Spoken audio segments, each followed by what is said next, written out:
ওম নমঃ শিবায়। শ্রাবণ মাস, বেরিয়ে পড়লাম শিব দর্শনে।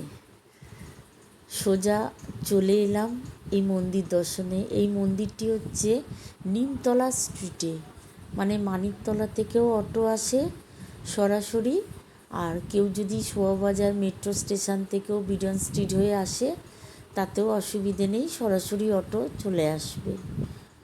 বিশাল বড় এই শিবলিঙ্গ দেখে না, মানে দর্শন করে মন সত্যি ভরে গেল।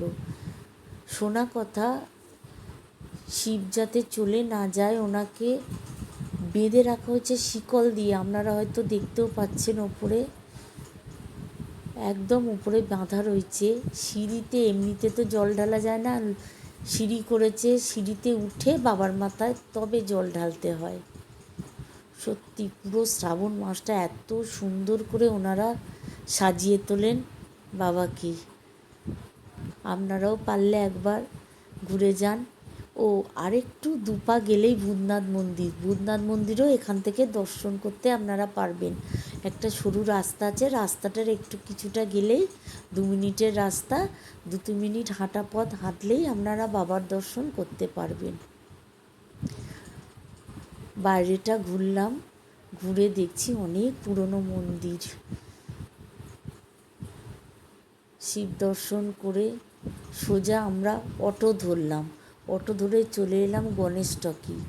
এই গণেশ টকি যে এই মন্দির দেখছেন, এই মন্দির হচ্ছে ভাঙড় মন্দির। দক্ষিণ ভারতের মন্দির এত সুন্দর কার্য করা, মানে পাথর কেটে কেটে,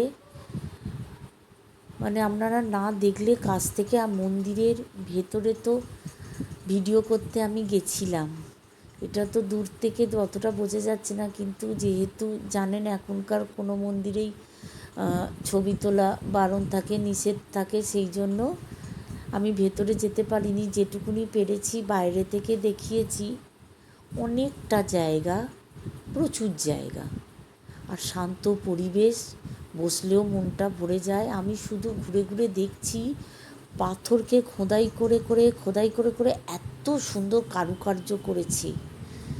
সত্যি একবার যদি পারেন, হাওড়া থেকেও বাস আসে, একবার দর্শন করে যাবেন ভাঙড় মন্দিরে, খুব ভালো লাগবে।